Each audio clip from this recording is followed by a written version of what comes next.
Will come to order. Without objection, Chair is authorized to declare a recess of the committee at any time. I want to welcome everyone to the hearing, which seeks to revitalize the Washington Metro Area Transit Authority. Before I begin my opening statement, I want to ask unanimous consent that my colleagues from the regional delegation, the Honorable Majority Leader Mr. Hoyer, Don Beyer of Virginia, Anthony Brown of Maryland, Jennifer Wexton of Virginia, and David Trone of Maryland, be waived onto the subcommittee as participants without objection. Without objection, it is so ordered. I will hold off on my opening statement in deference to the distinguished Majority Leader, Mr. Hoyer, who has joined us. Mr. Hoyer, any opening remarks you want to make? Thank you very much, Mr. Chairman. I want to welcome Mr. Weiderfeld and his colleagues and the Chairman of the Board to this hearing, and thank Chairman Connolly for holding this hearing. I will say, as an aside, the Washington Metropolitan delegation and the Washington Metropolitan area is extraordinarily fortunate to have somebody of Mr. Connolly's experience as a local leader in Virginia and a regional leader before he came to Congress. His position on this committee is of great advantage to all of us who care not only about the Washington Metropolitan region, but also our federal employees, of which he is one of the great leaders. So thank you very much, Mr. Chairman, for allowing me to participate in this hearing. I appreciate the opportunity to participate today and express what so many of my constituents in Maryland's 5th District are feeling when I say that Metro needs to do better. I think all of you would say that. And you have been trying to make that happen, and I appreciate your efforts on that. WMATA has to do a better job making Metro safer and more reliable. You have been about that business, and obviously, as I told the manager, Mr. Weiderfeld, his successor will have to build on the efforts that he and the board and others have done to get us to a better place. This pandemic has placed a great challenge on all of us, obviously from a fiscal standpoint, but also from a safety and reliability and confidence standpoint. All who live, work, and visit in our nation's capital and its surrounding communities ought to be able to rely on, we used to call it America's subway. I noticed my people who wrote this have called it America's Metro. But when I worked with Frank Wolf in getting the funding for Metro in the 80s, and we worked essentially hand in glove together, as there was some challenge as to whether the federal government would participate in helping to fund local Metro systems. We called it America's Subway. And Bill Lehman from Florida, who is the chairman of the Appropriations Subcommittee, called it America's Subway, and we loved that because he was from Florida, and he knew how central this was to every American who comes to the Washington metropolitan area to see their government in action and to participate in our democracy. We cannot and we will not give up on Metro. The WMATA board will soon be selecting a new CEO and general manager at a time when Metro faces safety, reliability, and budgetary challenges. Again, pandemic in large measure responsible for that, but we've had safety measures pre-pandemic, and they continue to this day, as we've seen. The selection of the next general manager will have a lasting impact on Metro's future. A new general manager will need to establish a collaborative relationship with the workers and the unions representing them. He or she will also need to find solutions to the issues facing the 7,000 series cars, which I'm sure has been a great thorn to all of you in trying to deal with this. The new general manager will need to work with the Safety Commission to restore the public's faith in Metro. Obviously, if they don't think our system is safe, and I'm talking outside the context of the pandemic now, but safe in terms of the rail safety, they're not going to ride it. And so that's a critical component of our business model to make sure that they know it's not only clean and presentable, but also safe for them. The new manager will also have to work with the Metro Transit Police Department to ensure that complaints are investigated and stations are safe. Whomever is selected will need to be open and honest with with challenges facing Metro and willing to work to find solutions to these challenges. This may mean thinking outside the box to identify solutions that will improve Metro's safety and reliability, which may not have been in place before this. And that's a challenge for all of us. As Lincoln said, as our problems are new, we must think anew and act anew. And I think that's the case here. Not only for our Metro system, but for Metro systems throughout the country and throughout the world. Congress has a critical role, obviously, to play in the future of Metro as well, and I want to thank the chairman for his ongoing commitments to this effort. I really do mean this. I'm not just gilding the lily here because Jerry Connolly is my friend. The fact that he has the depth of knowledge and experience that he has is extraordinarily fortuitous at a time when we face the kinds of challenges we do. After coming to Congress, I worked across the aisle, as I said, with Frank Wolf. The Bipartisan Infrastructure Investment and Jobs Act that we just passed, that was signed into law last year, will ensure that Metro receives an annual contribution of $150 million. We've gotten that, but we assured that that will continue through 2030, a critically important revenue stream for us to be able to rely on. While we need to ensure that there is proper investments in Metro, money alone, as we all know, won't solve the problem. It's absolutely essential, but it won't be the only solution. The next general manager and the WMATA board will need to take steps to restore trust by the public that Metro is moving in the right direction, that its leaders are focused on safety and improving the reliability of service. And I hope that, Mr. Chairman, that today's hearing can help WMATA and Congress find a clear path forward in working together to build the trust and to take the steps needed to address this system's pressing needs. Again, Mr. Chairman, I want to thank you. Ranking Member Heiss, I want to thank you for taking the time. That's not necessarily in your region, but your constituents come here, as they do from throughout the country. So this is, in that sense, America's Metro system, America's subway. And that's why the federal government needs to pay attention to having not only a safe and reliable system, but one that is a model for the world.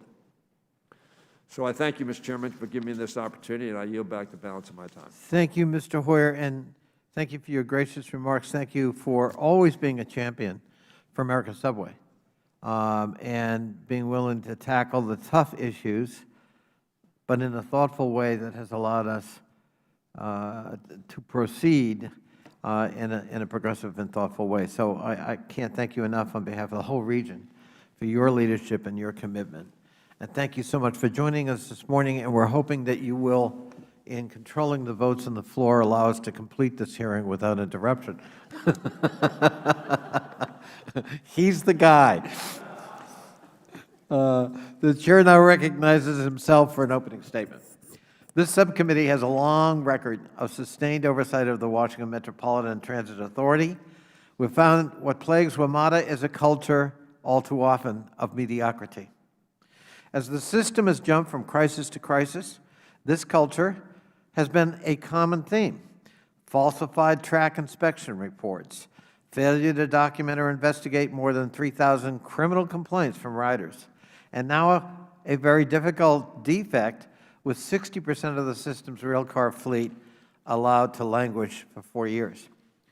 Our hearing today, which I'm leading in collaboration with my colleague Eleanor Holmes Norton of the Transportation and Infrastructure Committee, will examine urgent safety priorities, structural reforms that advance system accountability, and the long-term challenges facing WMATA and transit systems all across America.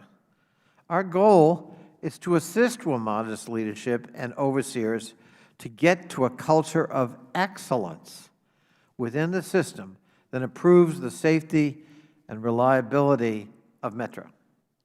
I want to thank General Manager Paul Wiedefeld for his years of dedicated service to WMATA. Mr. Wiedefeld recently announced he will retire later this year.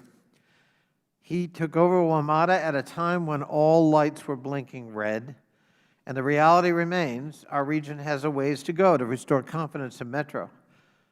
Mr. Wiedefeld, however, has been willing to make tough decisions, and the improvements he undertook, including a system-wide safe track project and securing dedicated funding for long-term capital investment are going to help renew our aging transit system. The tough decisions for WMATA are not only in the rearview mirror, they are on the horizon as well, and I know Mr. Wiedefeld's testimony will explore that today. The federal government has a strong stake in the future health of this metro system, our national capital transit backbone. More than one-third of all Metro rail stations are located on federal property, serving federal facilities.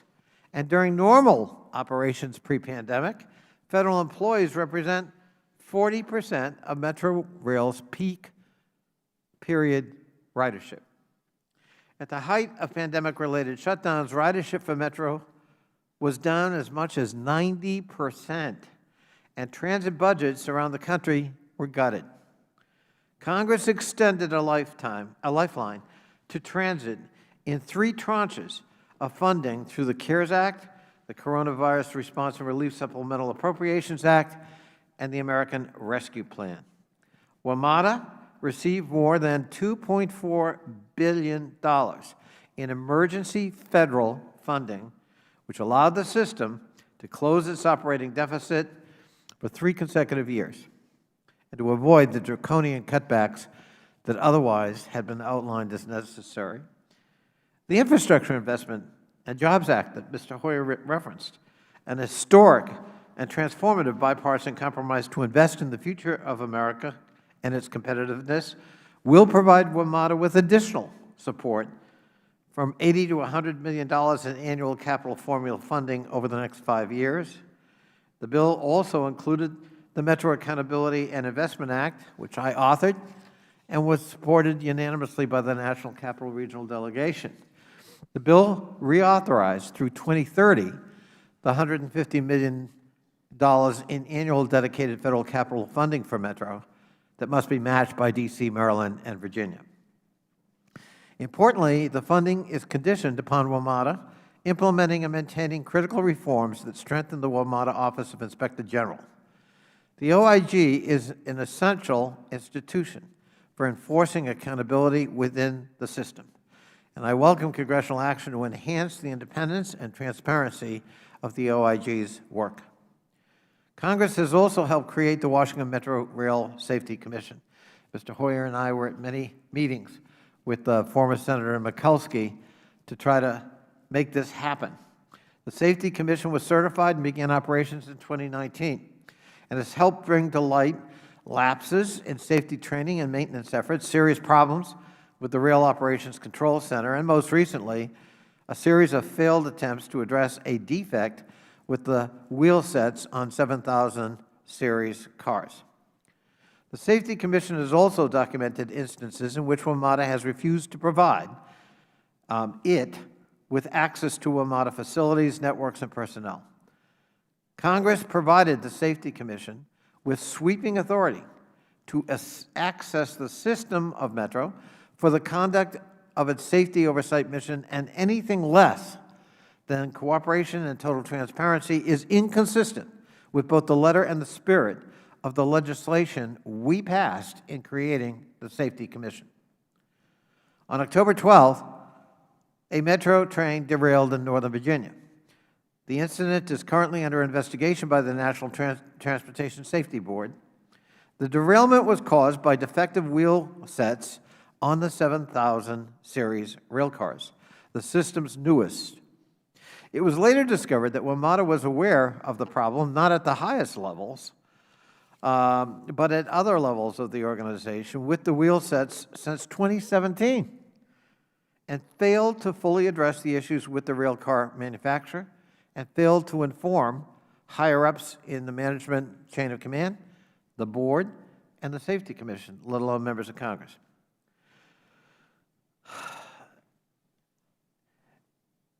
Folks lower down the chain of command defined the problem as a warranty problem with Kawasaki, the manufacturer, and treated it that way, rather than understanding that this actually was a safety issue that put the public, the riding public, potentially at risk, and should have been reported absolutely up the chain of command. And we're going to explore how and why that happened today. Failure of WMATA, as Mr. Hoyer just said, is not an option. We need a successful, functioning WMATA that returns to a culture of excellence. I remember when Metro first opened. I was here. It was the pride and joy of the nation's capital. People who came in from Georgia and my home state of Massachusetts marveled at how clean and safe and friendly Metro was for riderships. And it was on or around 1976. We were inundated on the bicentennial with lots of people coming into town. And they loved the experience of riding on our Metro. We got to return to that. And that's really what we're all about, I think, in today's hearing. With that, I welcome our witnesses, and I now call on my co-lead for this hearing, the distinguished Congresswoman from the District of Columbia, Eleanor Holmes Norton, for her opening remarks. I can't hear you. Thank you very much. I will. Can you hear me? Yes, we can hear you. You might want to speak up just a little bit, Eleanor. All right. Can you hear me better now? I want to thank my good friend, Chairman Connolly, for holding this hearing and working closely with me on it. This subcommittee and the Committee on Transportation and Infrastructure Subcommittee on Highways and Transit, which I chair, share jurisdiction over Metro. Metro is essential for quality of life, equitable access to jobs and services, economic prosperity, the federal government, and reducing congestion and pollution in the District of Columbia and the National Capital Region. In order to retain the benefits of this public transportation network for individuals, families, businesses, and the federal government, we must regularly evaluate Metro's funding, operations, governance, and oversight. Last year, widespread and longstanding Metro rail wheel alignment problems came to light following a frightening derailment and led to the suspension of more than half of the Metro rail fleet. We now know the Metro employees detected these problems years ago, but apparently said nothing to General Manager, the Board of Directors, or the Washington Metro Safety Commission. This is shocking. We need to learn why this information was not shared and what steps have been taken to ensure that such information would be shared in the future. In the coming years, Metro will likely face significant financial strain as federal COVID funding runs out. Like almost every aspect of American life, Metro's ridership and revenue have been heavily impacted by the pandemic. The mass shift to telework during the pandemic has created widespread interest among employers, including the federal government, in permanently expanding telework. As a result, many of Metro's former riders may not return or may use the system less frequently. An enduring reduction in ridership presents a risk to Metro's financial future. I'm interested in how Metro plans to adapt. I have always supported the special federal funding that Metro receives for capital costs, and I remain committed to securing operational funding for Metro as well. Through the bipartisan infrastructure law, Congress reauthorized capital funding for Metro through fiscal year 2030, and I am grateful for that. Metro will receive $150 million annually, which will be matched by funding from the district, Maryland, and Virginia. It will also receive enhanced formula funding for capital investments. The infrastructure law also strengthens Metro's Inspector General. Our job now is to ensure these dollars and mandates improve regional travel and commutes. I look forward to working with the subcommittee to support and hold Metro accountable, and I thank you, Mr. Chairman. Thank you, Congresswoman Norton. The chair now recognizes the distinguished ranking member of the subcommittee, Mr. Heiss of Georgia, for his opening remarks. Thank you very much, Chairman Connolly. I appreciate you holding this hearing. And Leader Hoyer, it's an honor to have you here in the GovOps subcommittee. We welcome you here, and you're welcome here anytime. To each of our witnesses, likewise, we thank you for appearing today. I look forward to our discussion. From the beginning, as has already been recognized by my colleagues, Metro was envisioned to be different from other transit systems, due primarily because of its unique role in serving the nation's capital. Since 1960, Congress has passed legislation specific to the Washington Metro system to include legislation authorizing and appropriating grants for capital improvements. Frankly, these are grants that other transit systems do not get. Perhaps the main argument for such special treatment was that the Washington Metro was built to transport federal workers to and from agencies each and every day, and I think this is pretty evident just from the construction itself. Stations are located in the vicinity of federal office buildings, and the entire system is designed to bring people to and from the center of the city. But what happens when the federal workforce no longer goes to the workplace? As has already been mentioned, we're seeing that right now.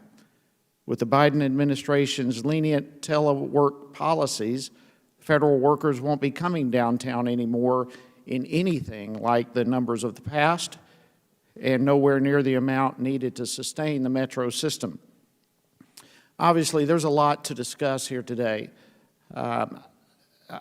Everything from safety records to poor service to crime to now DC's vaccine mandates and its impact on ridership. I guess at the end of the day, there are two primary questions that come to my mind. First, as I've already referenced, if the federal workforce is no longer reliant on the Metro, why should we consider the Metro a national asset rather than just a local subway or transit system? Secondly, once COVID relief funding runs out, how is Metro going to survive? Obviously, there's a lot of other questions, but I think these are the two that jump off the page, if you will, at me primarily, that I would like for us to discuss and hopefully get some answers to. Overbearing COVID restrictions are not only dampening Metro ridership, but they're also damaging the city's economy and impacting the ability of Americans to visit the nation's capital. Vaccine passports are now required for anyone ages 12 and older to patronize restaurants, bars, gyms, and various other events here in D.C. This new and burdensome requirement means that local residents, school groups, and tourists who do not wish to disclose their vaccination status will no longer consider even coming to D.C., so there's not even the possibility of them riding Metro. Crime is another deterrent. Around the U.S., we are all watching. Violent crime rates are up, and Metro is no different. While the specific number of criminal incidents may have declined, that would be expected with the plummeting ridership. At the same time, however, the rate of crime has gone up, in fact, nearly doubling when considering the proportion of crimes occurring per rider. But again, what would we expect from a system that has decriminalized those who avoid buying a ticket? This is pretty stunning to me. I have a hard time understanding the pay if you want to pay type approach. Unfortunately, I could go on, and many of my colleagues have brought up other very valid points as well. There are far too many instances of waste, fraud, abuse, mismanagement with the Washington Metro system to list in this opening statement. But we owe it to the American people to fully understand what the taxpayers are paying for. If WMATA cannot sustain itself as a reliable, safe transit system, and if there are no services for a special purpose, it should no longer be given special treatment. In closing, again, I just want to say thank you once again to each of you for being here today, and we look forward to your testimony. With that, I yield back. Thank you. Thank you, Mr. Heiss. And obviously, a number of the questions you've raised are questions we want to explore jointly in this hearing. Let me introduce our witnesses. Our first witness today will be Paul Smedberg, my old friend, the City of Alexandria, the Board Chairman of the Washington Metropolitan Area Transit Authority. Next, we'll hear from Paul Wiedefeld, the General Manager of WMATA. Then we'll hear from David Ditch, Policy Analyst of the Grover Herman Center at the Federal Budget at the Heritage Foundation. And then we have Jeffrey Charrington, the Inspector General of the WMATA Office of Inspector General. And finally, Dr. David Mayer, the Chief Executive Officer of the Washington Metro Rail Safety Commission. If all of you would rise and raise your right hand, and Mr. Ditch, if you could visibly raise your right hand to be sworn in. It is the custom of this committee and our subcommittee to swear in our witnesses. Do you swear to or affirm that the testimony you're about to give is the truth, the whole truth, and nothing but the truth, so help you God? Let the record show that all of our witnesses have answered in the affirmative. Thank you. Without objection, your written statements will be made a full part of the record. And with that, Mr. Smedberg, you're recognized for your 5-minute opening summary. Mr. Smedberg, you need to turn on your mic. There we go. Good morning, Chairman Conley, Ranking Member Heiss, members of the committee, and members of the National Capital Region Delegation. I'm Paul Smedberg, WMATA Board Chair and Principal representing the Commonwealth of Virginia. I appreciate the opportunity to be here today to discuss what Metro is doing to address several challenges we have experienced over the past year, and to also highlight the improvements we are making as we work to ensure that Metro's multimodal system provides safe, equitable, reliable, and cost-effective service throughout the region. First, I want to thank you for the tremendous support you have shown Metro. Now, the COVID-19 pandemic brought unprecedented challenges to Metro and other transit systems across the country, including diminished ridership, fare revenue, employees impacted by COVID infections and quarantines. Metro has also worked to advance a contactless experience, improving real-time information, and has offered a variety of services for fare changes to help bring back riders, including options such as a flat $2 fare on the weekends and late night, free transfers between bus and rail, and discounted passes. I could not be prouder of Metro employees. Throughout the pandemic, they have continued to provide safe and reliable service for the region's essential workers. Despite massive challenges, we have done our best to keep service reliable for our customers. None of this would have been possible without the federal COVID relief funding to support our operations. Thank you again for this critical funding. Metro's board is required to pass a balanced budget each year. Within the COVID relief funding Congress provided, Metro has been able to cover budget gaps that prevented employee layoffs and have also helped us to avoid draconian service cuts or fare increases. I also want to extend my gratitude for the $150 million in annual funding that Congress has provided to Metro since the Passenger Rail Investment and Improvement Act, or PRIA, was authorized in 2008. These sustained investments in Metro rail cars, rail system and structures, station and passenger facilities have greatly improved the reliability of the system. The PRIA reauthorization passed in 2021 recognized the importance of a strong independent office of the Inspector General and requires the Board of Directors to pass a resolution adopting certain reforms to the OIG as a condition of funding. The Board passed the required resolution on December 9, 2021. However, I would like to note that even before PRIA reauthorization was passed, the Board had already implemented many of the requested reforms, including providing the OIG with his own legal counsel, separate office space, increased budget, and more staff. And under existing WMATA OIG policy, the OIG has access to all WMATA records and employees are required to fully cooperate with the OIG. As I mentioned, the board increased the OIG's budget from approximately $5 million in fiscal year 18 to $10.3 million in fiscal year 2022. During my tenure as chair, the board has also made significant improvements in engaging customers and stakeholders in our decision-making process and providing transparency in metrics and data. As a result of these efforts, the public feedback received in relation to last year's budget and other Metro issues represented the highest level of participation in the past 10 years. In addition, I'd like to highlight a couple of these areas of focus. Number one is obviously safety. The 7000 series, the board received frequent updates from the Chief Safety Officer regarding the 7000 series cars. Also, we are pleased with progress Metro is making to implement new safety management systems approaches, which reinforces safety at all levels of the organization.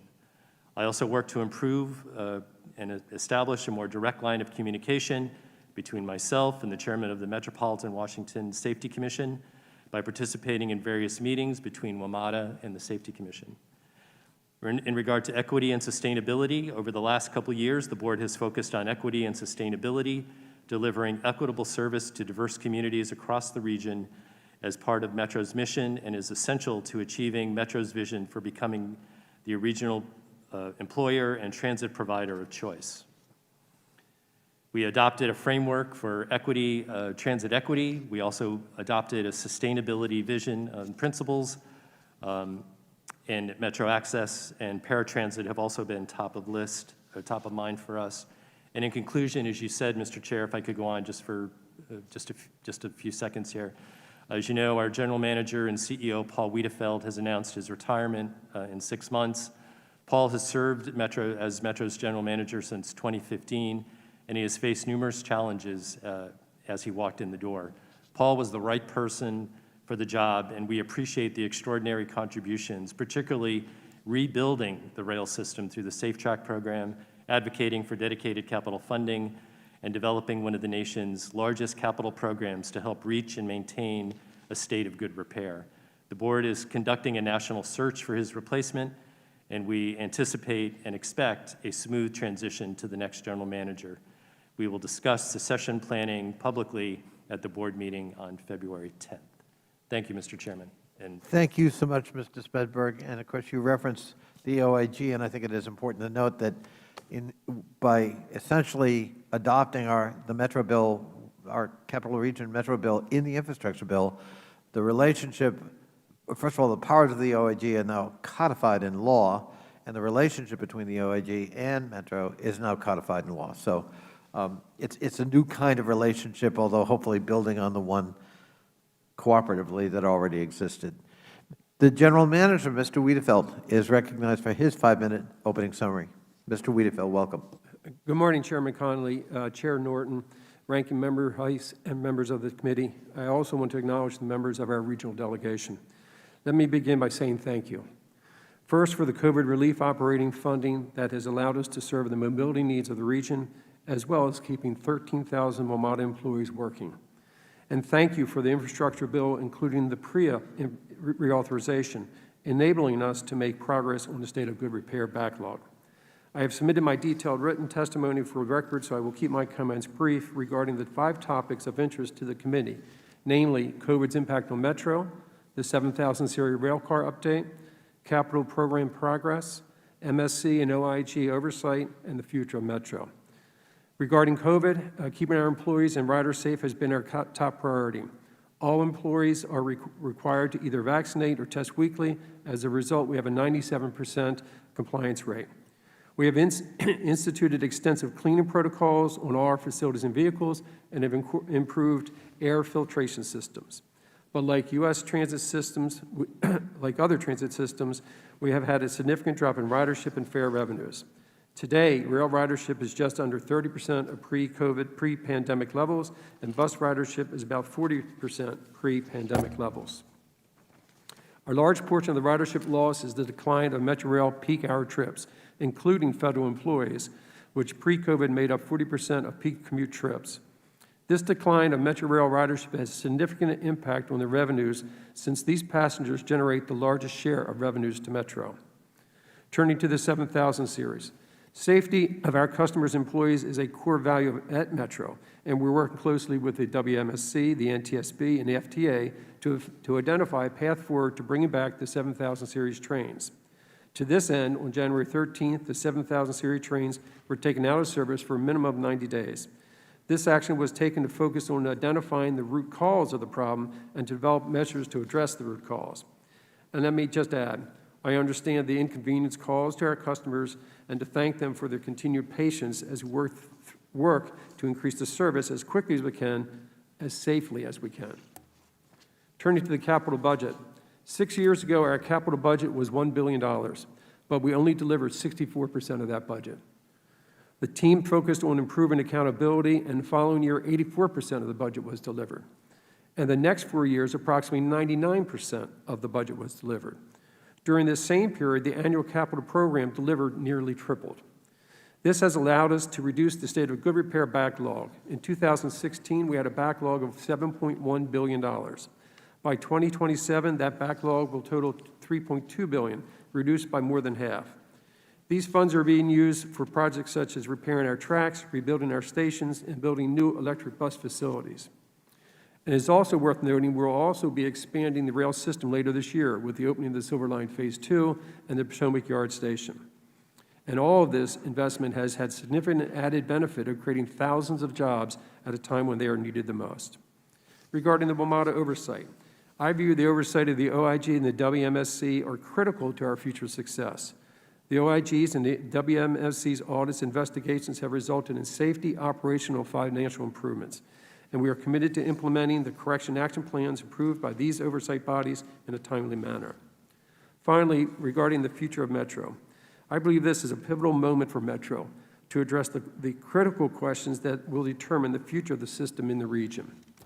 I don't believe the pre-pandemic financial model for Metro is sustainable, but I do believe it is the ideal time for the region to create a vision for the future of the system, one that recognizes the change in travel patterns, supports economic growth and environmental quality, meets the needs of the entire community, including addressing equity-related issues, one that optimizes the use of new and emerging technologies, and above all, one that is developed with a wide range of stakeholders the system serves.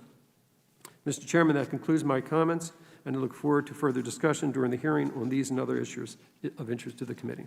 Thank you, Mr. Wiedefield. Mr. Hoyer, thank you, and buy us as much time as you can.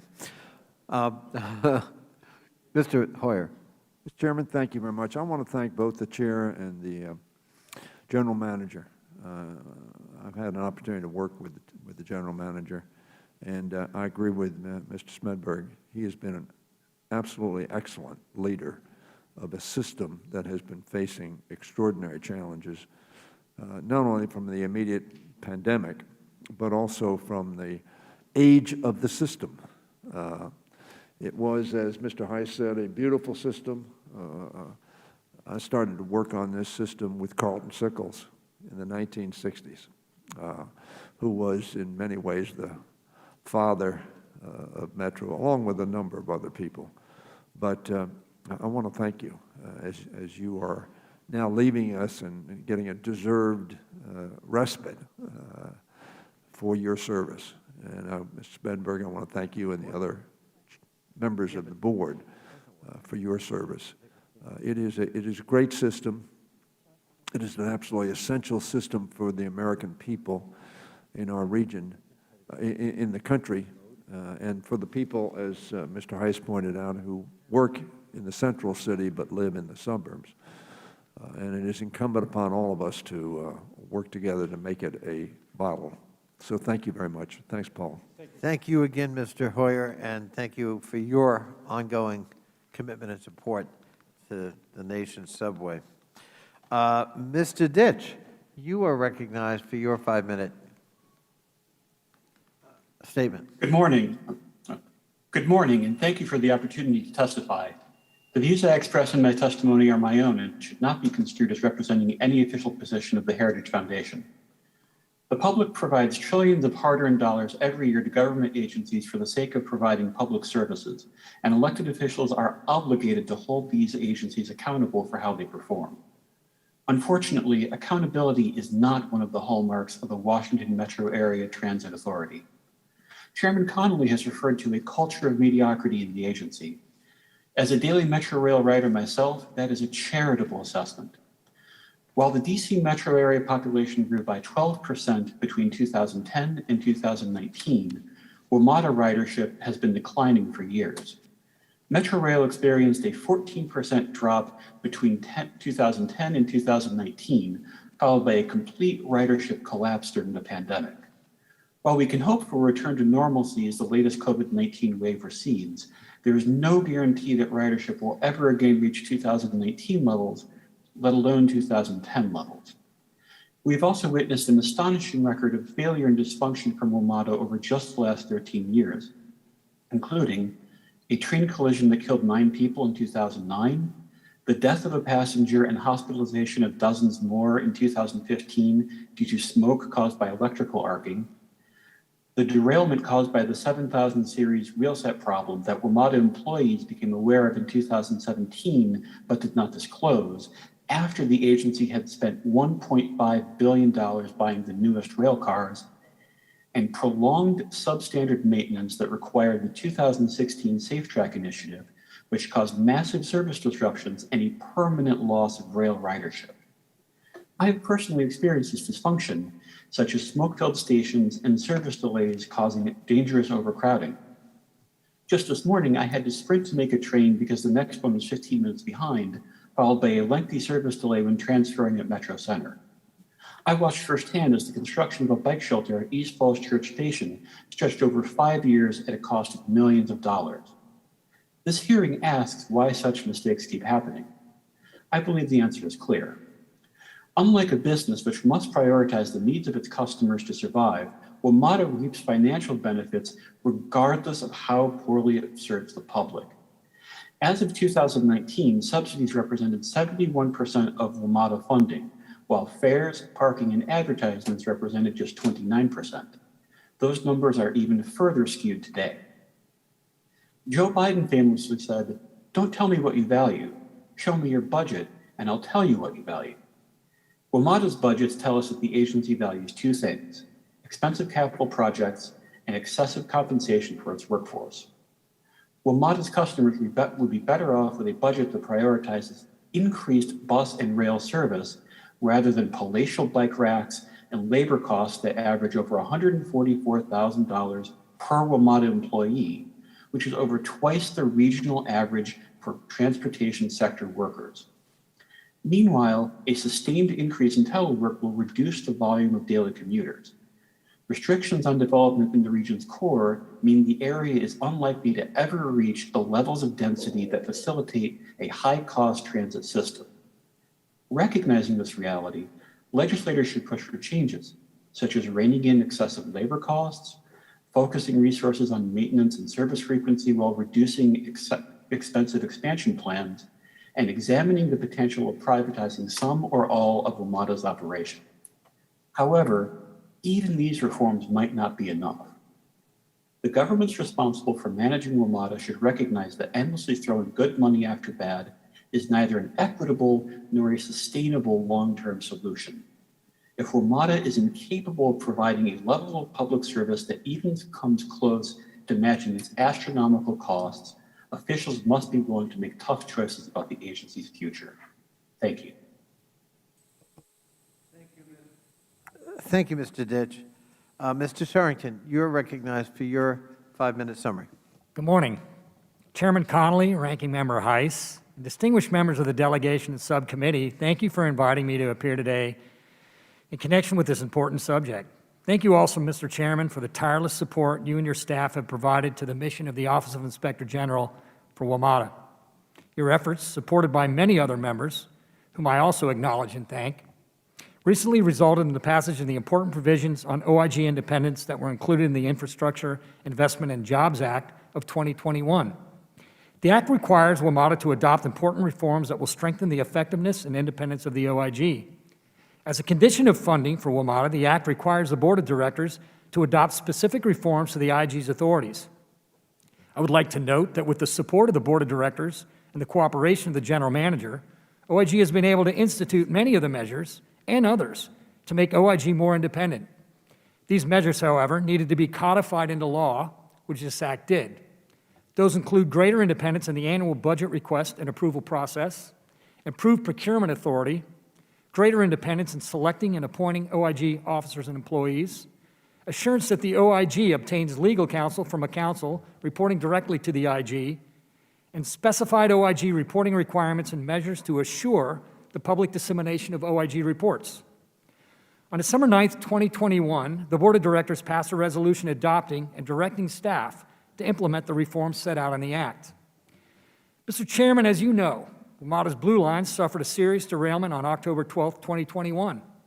After the derailment, it was discovered that some of the wheels had moved outward from their mounted position on the axle on several rail cars. On November 5, 2021, you sent me a letter requesting my office to review the circumstances of WMATA's apparent failure to report a history of defective wheel sets on the Kawasaki 7000 series rail cars to the Washington Metro Rail Safety Commission. I'd like to note that the National Transportation Safety Board is in charge of determining the root cause of the derailment, and we have collaborated and cooperated with them on this investigation. Our preliminary findings focus on the communication within WMATA and between WMATA and the WMSC, and are not intended to determine the root cause. While we are not yet able to issue our final conclusions and recommendations, I can report certain preliminary findings based on work done to date. OIG has found no evidence so far that WMATA intentionally withheld information from WMSC regarding the loose wheel conditions affecting 7000 series railcars.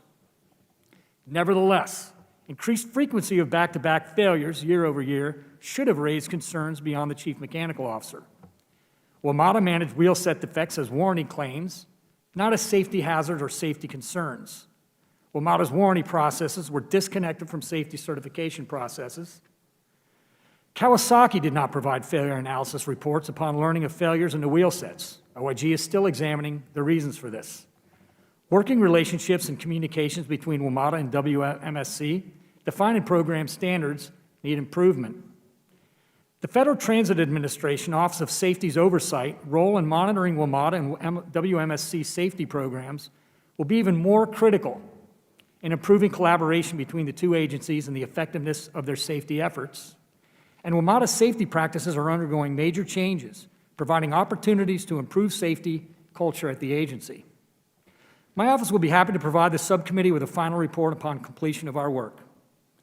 Thank you, Mr. Chairman and Ranking Member Heiss. I'll be happy to answer your questions. Thank you so much, Mr. Sherrington, and great job not using all of your time. Thank you so much. Dr. Mayer, you are recognized for your 5-minute summary. Welcome. Thank you. Good morning, Chairman Conley, Ranking Member Heiss, and the other members who are with us today. The WMSC is the independent state safety oversight agency for the WMATA Metro Rail system. We're guided by Chair Christopher Hart and our other commissioners in accordance with our interstate compact that was approved by Congress in 2017. We conduct safety oversight throughout Metro Rail, but we're here today primarily about the 7000 series rail cars. As of today, all of these rail cars are being kept out of passenger service until Metro Rail develops and implements a return to service plan per our orders. On October 12th, our team responded to the derailment between Roslyn and Arlington Cemetery stations. The NTSB is leading that investigation, and we are actively participating. On the axle that derailed, the wheels had moved outward. Metro Rail conducted special inspections after the derailment that identified 20 other 7000 series rail cars with wheels too far apart, and Metro Rail told us for the first time that routine inspections in the 12 months leading up to the derailment found 21 instances of wheels too far apart. Metro Rail also said that it had also found similar failures dating back to 2017. These inspection failures were not disclosed as part of our railcar audit conducted just prior to the derailment, and Metro Rail did not communicate this to us during many of our other regular interactions. On October 17th, after Metro Rail said it had removed from service all the rail cars that had failed special inspections, our independent oversight identified that Metro Rail had at least 2 of these failed rail cars carrying passengers. We then ordered Metro Rail to remove all 7000 series cars from passenger service until they developed and implemented a plan under our oversight to return each car safely to service. Metrorail collected and analyzed data and provided that data and other information in meetings and written submissions to us to support its return to service plan. On December 14th, we communicated to Metrorail that we had no technical objections to their plan. We reminded WMATA of the requirements to follow the plan and to keep us apprised of any deviations. On December 17th, Metrorail began returning 7,000 series rail cars to passenger service. On December 29th, again using our direct access to Metrorail systems, we identified that Metrorail had put at least 5 rail cars into service that did not comply with its plan. These cars had been measured as having a difference from their last inspection of at least a 32nd of an inch. Metrorail's plan specified that a technician could only mark a car as passing if they had not detected wheel movement. We notified Metrorail that it had cars carrying passengers that did not comply with its safety plan, and Metro again removed all 7,000 series cars from passenger service. Later that day, we issued an order keeping all 7,000 series cars out of passenger service until WMATA provides a revised return to service plan with additional protections. Our further investigation found that Metrorail had, without any communication with the WMSC, revised the measurement procedure in its plan. This revision allowed a measured wheel movement of a 32nd of an inch to be marked as passing, contrary to Metrorail's plan that was accepted by the WMSC. We look forward to Metrorail developing a new return to service plan. It's up to Metrorail to determine the time needed to do this. Meanwhile, investigative work continues on the cause of the wheel movement on the axles, and this work may help inform Metrorail's new plan. When that new plan is in place, we will closely monitor its implementation as we did for the prior plan. In closing, the WMSC Compact created a strong safety oversight agency. We approach our safety oversight work in a collaborative and transparent manner. We continually communicate with staff at all levels of Metrorail. And our website, WMSC.gov, now contains 145 safety event investigation reports, more than 370 inspection reports, and 9 comprehensive safety audit reports. We use our enforcement authority when necessary, and we conduct oversight using our direct access to WMATA systems as provided in our compact. Our oversight has led to tangible safety improvements for Metrorail. For instance, our focus on deficiencies in the Rail Operations Control Center has led to new management in that facility and an increase in the number of certified rail controllers. And our station inspections have resulted in Metrorail coordinating across departments to repair fire life safety equipment. There is additional information in my written testimony, and I look forward to any questions that you may have. Thank you so much, Dr. Mayor. We're now going to go into member questioning, and my good friend and colleague, Ms. Norton, has graciously agreed to defer her line of questioning until she takes over the gavel when votes are called, and I really appreciate that, Ms. Norton. Thank you on behalf of the subcommittee and our colleagues. Therefore, the chair now recognizes the distinguished gentleman from Illinois, Mr. Davis, for his 5 minutes of questioning. Welcome, Mr. Davis. Thank you very much, Mr. Chairman. And as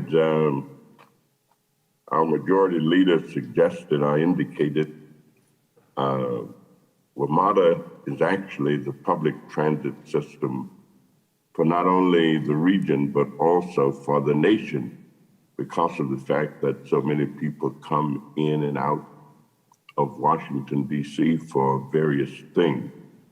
The Infrastructure Investment and Jobs Act included reauthorization through 2030 of the federal government's dedicated annual capital contribution to Metro. The reauthorization conditioned the federal funding on several reforms to strengthen the WMATA Office of Inspector General, including providing the OIG with independent procurement authority, hiring authority, and legal counsel, as well as implementing certain transparency measures to ensure OIG products are made available to the public. Mr. Charrington, you originally wrote to Congress asking for these reforms, and the National Capital Region Congressional Delegation responded by including those authorities in the Metro Accountability and Investment Act. To Mr. Whitefield and the board to Ms. Credit, they responded to that show of congressional support by working to administratively implement some of these reforms even prior to their enactment. Mr. Charrington, could you please explain why you felt you needed this enhanced level of independence? For example, what are some of the concerns you have about the integrity of your mission without access to independent legal counsel, hiring authority, or procurement authority? Yes, sir. Thank you. One of the biggest reasons an OIG should have all the independence necessary to conduct the mission is because working for the board of directors like the general manager does prior to getting a lot of these independence measures, which I might add what the chairman, Mr. Smedberg, said, many of them were instituted before and are now codified into law, and we very much appreciate that. One of the biggest reasons is it's difficult to have oversight over the general manager when the general manager controls budget, and when I'm getting legal advice from counsel that's job is rightfully so to protect the authority. Also procurement authority so that we can procure items on our own, of course, following all rules and regulations of the compact, but so we can procure those items on our own in use for stronger oversight. We think that in order to protect the taxpayer, we need to be as independent as possible so that we can provide unbiased reports, audits, investigations, evaluations, and inspections, again, to protect the taxpayer from fraud, waste, and abuse, and to be able to hire our own staff so that I can get legal advice from my own counsel. We can procure our items. That way we can better report out to the Congress, to the board of directors, and help the general manager implement actions taken on our audits and investigations that further strengthen safety, accountability, and efficiency over the transportation agency. Thank you very much. Let me ask you, Mr. Whitfield, what will you share with your successor in terms of your recommendations how to work effectively or as effectively as possible with the OIG? Thank you, Congressman. I believe we've established a very good working relationship between the OIG and myself. It is one of transparency. The OIG works directly for the board, not for the GM. I'm very clear on that, and I think the new GM needs to understand that very clearly as well, and respect and value what they bring to the table, which is making sure that things are being done efficiently, and that if there's any wrongdoings, that they're investigated and taken to their natural conclusion. Thank you very much, and congratulations on a very excellent career.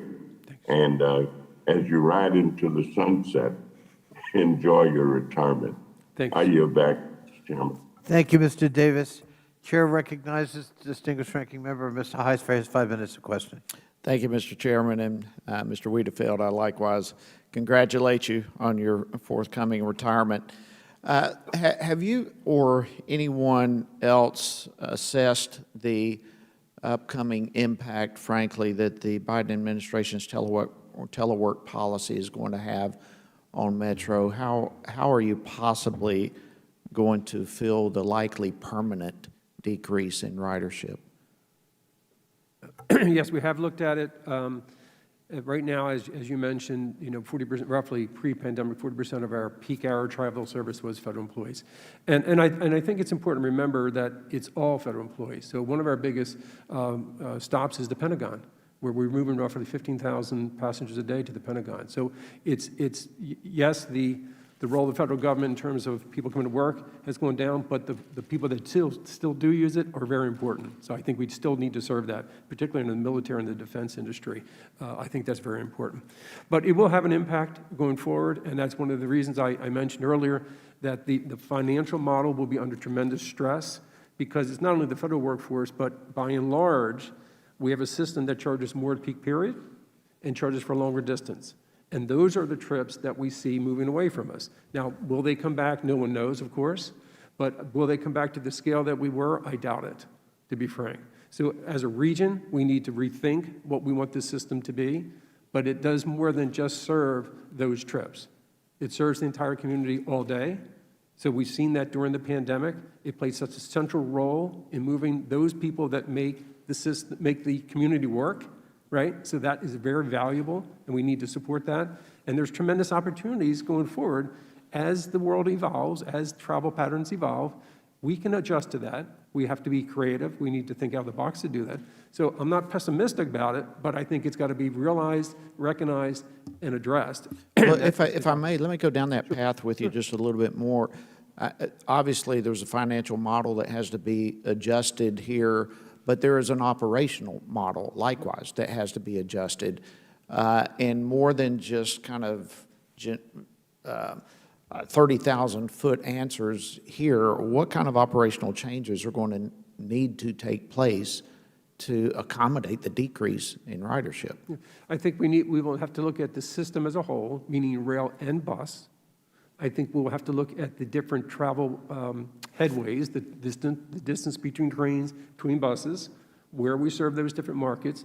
And so the long-distance trip may not be the primary trip any longer, but there may be much shorter trips that are made. The Silver Line is a good example of that, where you see the development pattern happening out there. We could see an increase, significant increase in the types of trips that are much shorter. They may not be coming to the core of the city, but they will be there. So how do we operationalize that?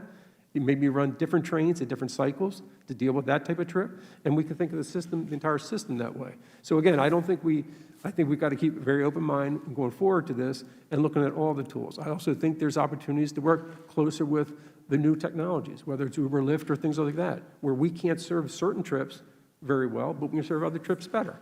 Let us focus on the ones that we can do better, and let other entities do that, do the ones that we can't. Okay.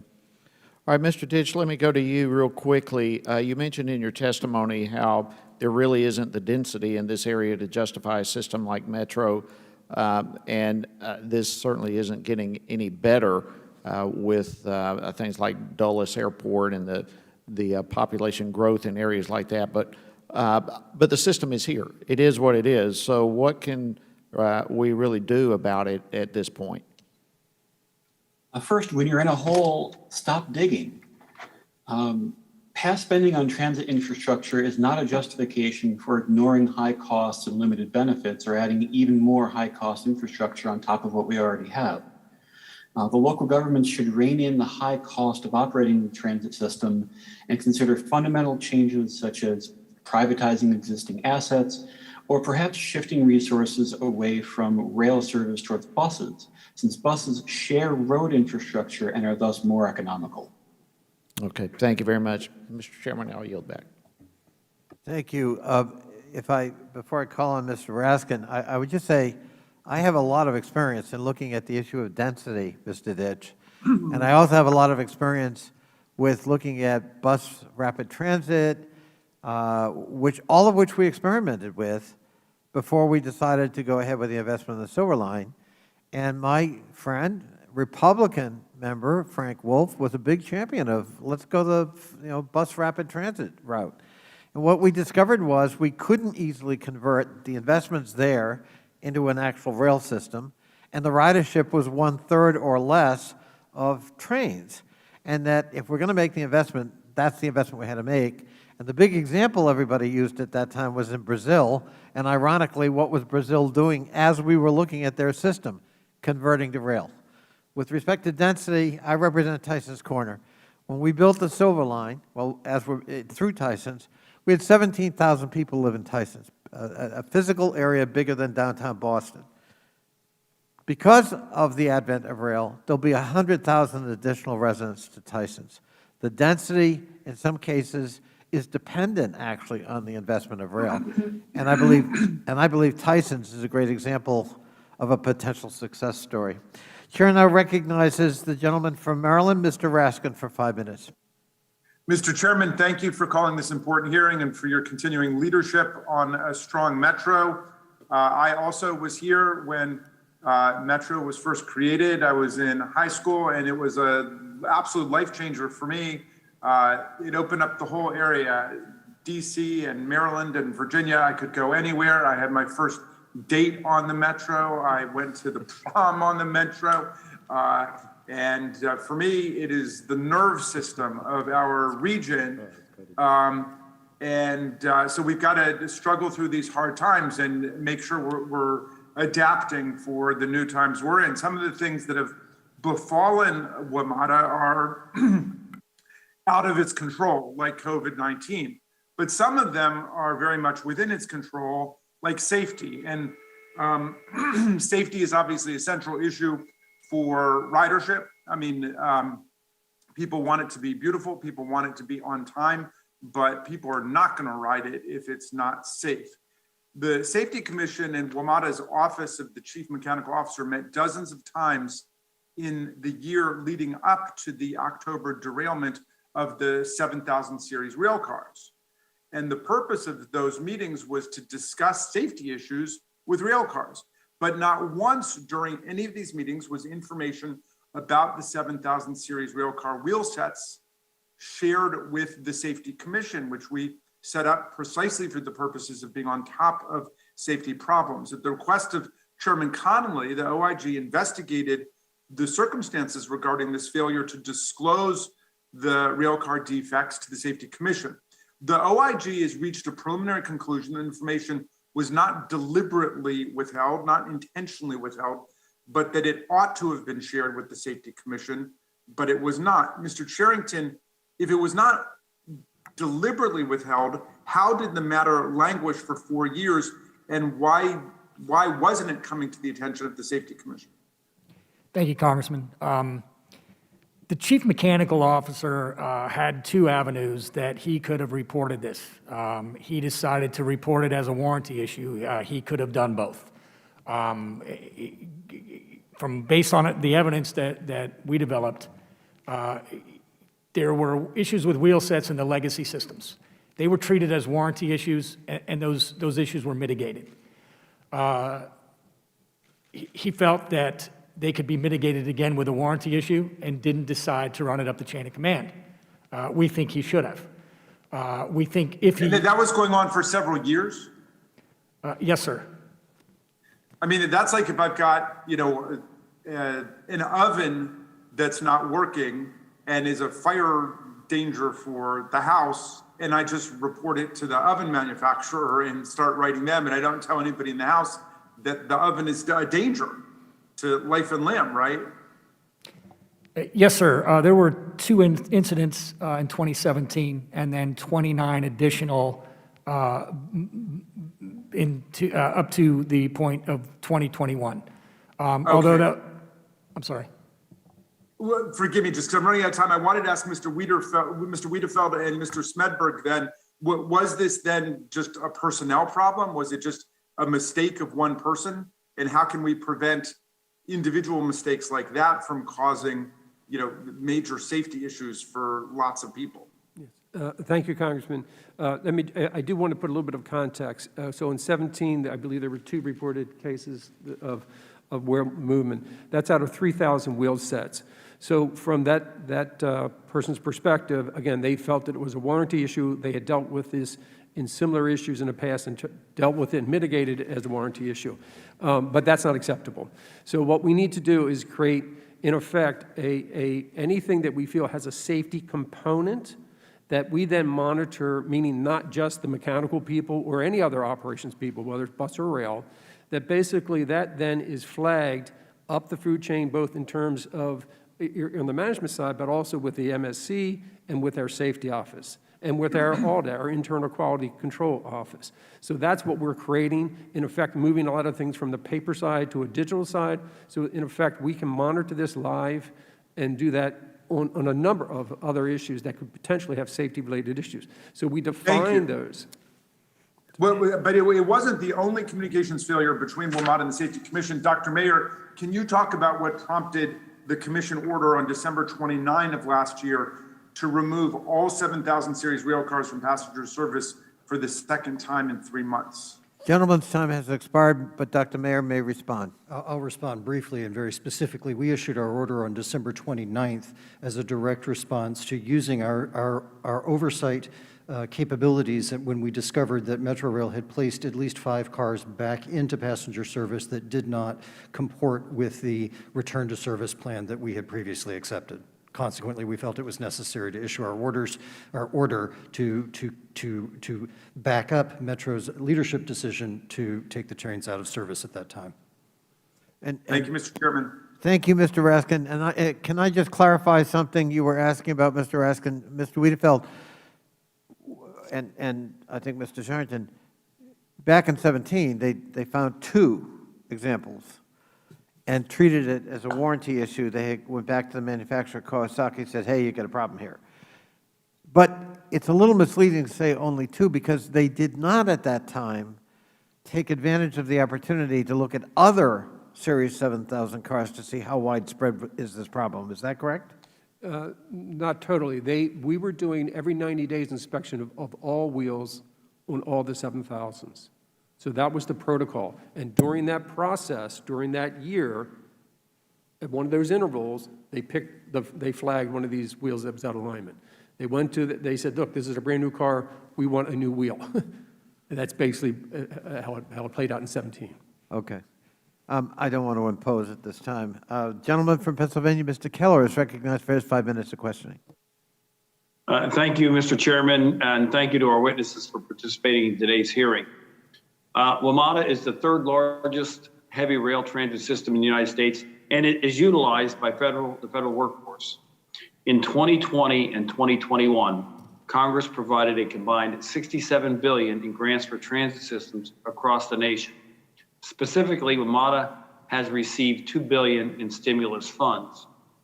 Despite these additional stimulus funds, we have seen a decline in transit revenue, making WMATA even more reliant on federal government funds. This decline in ridership is a direct result of safety failures, stringent COVID restrictions, and rising crime rates. Congress must ensure that all taxpayer dollars allocated to WMATA are being used responsibly to conduct its operations in an efficient and simply put, Congress must hold WMATA accountable for the funds we have given them to ensure that WMATA can operate without relying solely on federal funds. So, Mr. Ditch, what are some of the common operational shortcomings WMATA faces? I mean, it's almost hard to know where to start. Part of the operations is rider safety, and whether you're looking at mechanical failures, which there's a long history of, whether you're looking at issues of crime, we've seen reports about how the Metro Transit Police has failed to properly report and investigate thousands of crimes. We've seen assaults increase now, even though ridership has declined. So safety is a problem. We've also seen on the capital spending side, because the capital budget is a huge component of the WMATA budget, and project after project comes in over time and over budget. And even though they keep blowing through the money they're given, in turn, they're given more money. There is no incentive for WMATA to handle public funds in a responsible manner. Yeah, that actually is my second question. If we continue to increase funding for WMATA without seeing a performance improvement, what might motivate WMATA to fix ongoing safety failures and other issues? I mean, I don't know that there would be much of an incentive for them. Is that an accurate assessment? I think it's going to take some radical steps for, perhaps saying, if we can't improve efficiency, if we can't make the system even close to financially sustainable, we might have to reduce the area of service. We might have to, again, privatize some of the service, and hopefully we can get some gains, some efficient gains, some operational gains by using the incentives that are inherent in private operations. And I guess I would just ask, quickly to the rest of the panelists, what reforms should WMATA implement to improve operations and return to normal transit service? And how can we as Congress help achieve that goal?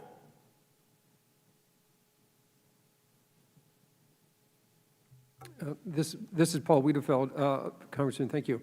I think it is important to remember that prior to the COVID, the pandemic, the federal government does not provide operating funds for the system. That is provided by the local governments and the revenues generated either from the fare backs or advertising or joint development. So I think that's important to understand. And going forward, that will be a challenge for the local governments, again, to address, because the federal money will disappear at the end of our fiscal year 24, beginning of our fiscal year 24, and that is the discussion that the local governments, the state governments will have in terms of what does the service look like, what is the level of financing support that they can provide for the system. Oh, I appreciate that. Thank you. I'm running down here on the end of the time here. I just wanted, mention, Mr. Chairman, I appreciate having the hearing. We owe it to the American taxpayers to serve as a resource to WMATA and ensure that the government spending is not left unchecked. So it's a matter of safety. It's a matter of making sure good service is provided, and I'm willing to work to make sure that happens. Thank you, and I yield back. I thank my friend and would remind him that the operating subsidies of Metro since its inception have been borne by the local governments, not by the federal government at all. And I would also point out that my baby, the Silver Line, that runs through Fairfax into Loudoun County, initially was funded 80% locally, only 20% federally, a complete reverse of the original Metro system financing scheme. So a lot of the burden's already been shifted to local government, and that goes back to Mr. Heiss's question about operations. What is the sustainability if we have unending acceleration of subsidies of local governments to be able to do that? They don't have the resources of the federal government. So that's another one of our existential questions, I think, Mr. Wiedefeld. Votes have been called. The chair now recognizes Ms. Brown, a gentlelady from Ohio, and Ms. Norton, if you get ready, you're on deck once the chair goes to vote. And I thank you again, Ms. Norton, for your willingness to do that. Ms. Brown, you're recognized for your 5 minutes. Chairman. Thank you, Chairman Connolly and Congresswoman Norton, for holding this hearing, and thank you to all the witnesses for joining us today. WMATA is the 3rd largest heavy rail transit system and the 6th largest bus network in the country. It is also an essential transit option for many federal workers who live and work in the region. Unfortunately, the coronavirus pandemic adversely impacted WMATA's ridership. The Greater Cleveland Regional Transit Authority, which serves constituents in my district too, experienced a decline in ridership during the pandemic. In 2019, there were over 32.1 million riders. In 2021, the number of riders dropped to 15.9 million. If you look on the screen, you will see a trend line shaped like a lopsided V. The trend line represents actual ridership, and then where there is blue, it is the projected ridership. Mr. Wiedefeld, the trend line really shows that the impact of the pandemic on this region's mass transit ridership. Is the V shape unique among the public transit system in the United States and across the world?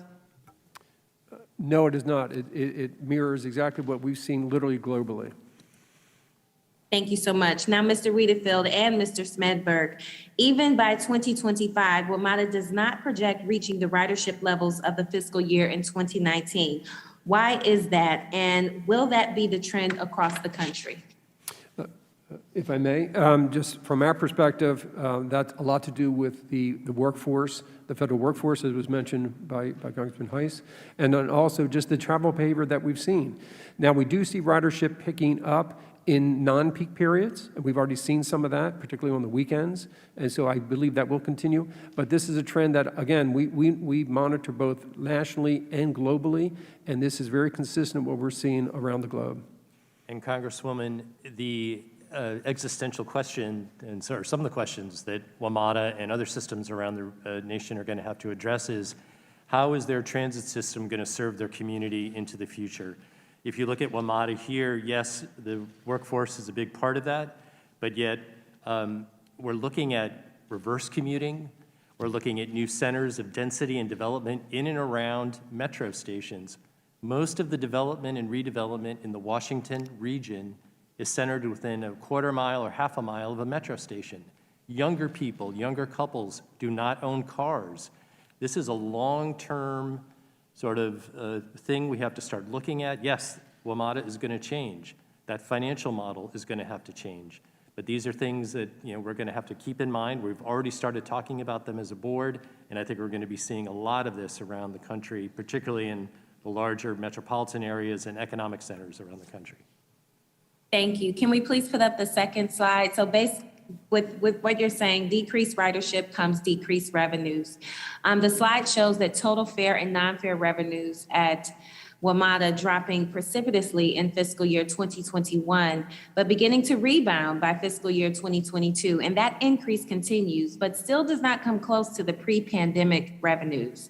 Mr. Wiedefield and Mr. Smedberg, are these trends also consistent with the transit system across the nation? They are consistent, but we do have one unique feature in our system, which is we charge a higher fare during peak periods, and we charge a higher fare for distance. Most systems do not do that. They either have a flat fare, they may have a peak period, but they don't generally charge for the further you travel.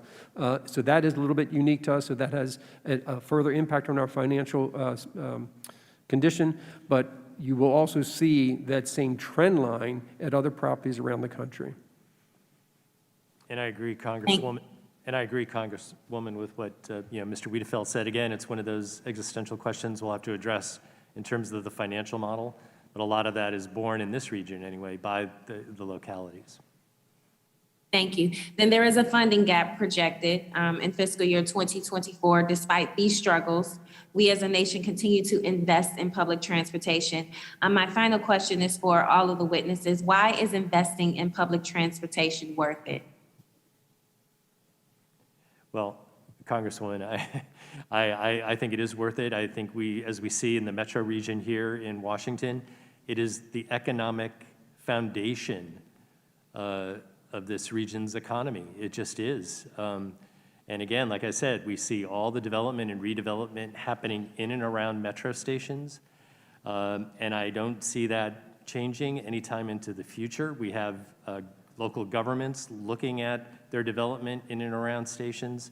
So our investment, in transit is important, and also from an environmental perspective, from a sustainability perspective, and an equity perspective.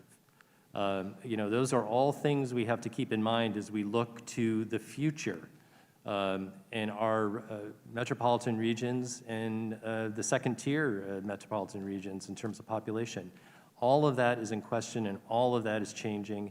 We see growth throughout the country in major cities, and they are rapidly trying to develop transit systems like WMATA. And as Mr. Wiedefeld said, you have rail and bus together, and metro access for the people who are disabled. So very important investment. Thank you very much. Thank you, Ms. Brown. Great charts and penetrating point. Thank you very much. I'm going to call on Mr. Sarbanes next, and then hand over the gavel to my good friend, the chairwoman from TNI and senior member of this committee, Ms. Norton. Before I do acknowledge you, Mr. Sarbanes, if you'd allow me just one question of my own. I want to get at the question of cooperation real quickly. Dr. Meyer and Mr. Sherrington, do you believe that this culture we've been talking about is changing so that it's a more cooperative culture, that you're getting the information you're requesting, or do you still find resistance at various levels in the organization? And if I could ask you to be real brief, because I got to go vote. I think that we see a great deal of cooperation. Is it changing? As Metro is a very large organization, as people get to know us and get to trust us, I do believe that we're seeing change. But we're always going to run into pockets of nervousness or pockets of questioning about whether or not it's appropriate to share with the WMSC. So it's really important for the general manager and the next general manager to continue to enforce that. Mr. Sherrington. Mr. Chairman, we've made recommendations in the report that we're going to provide you, and I think if those recommendations are followed, I think communication will improve. Okay. And Mr. Smedberg, real quickly, did you want to comment on that at all in terms of the need to kind of shift to a more cooperative relationship as we evolve? Yeah, Thank you, real Chair. quickly. Yeah. Thank you, Chairman. I mean, the board is obviously, very concerned about this and, safety in general, and we're trying to do everything we can and being supportive of the IG and Mr. Wiedefeld to make sure that that communication with the Safety Commission and others, for that matter, FTA, happens. Okay. I love those answers. We're doing everything we can. But okay.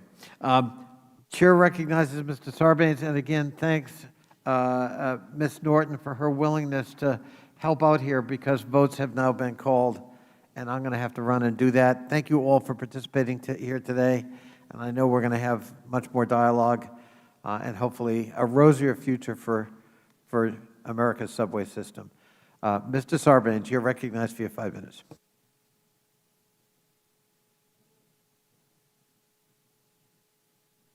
You need to unmute, John.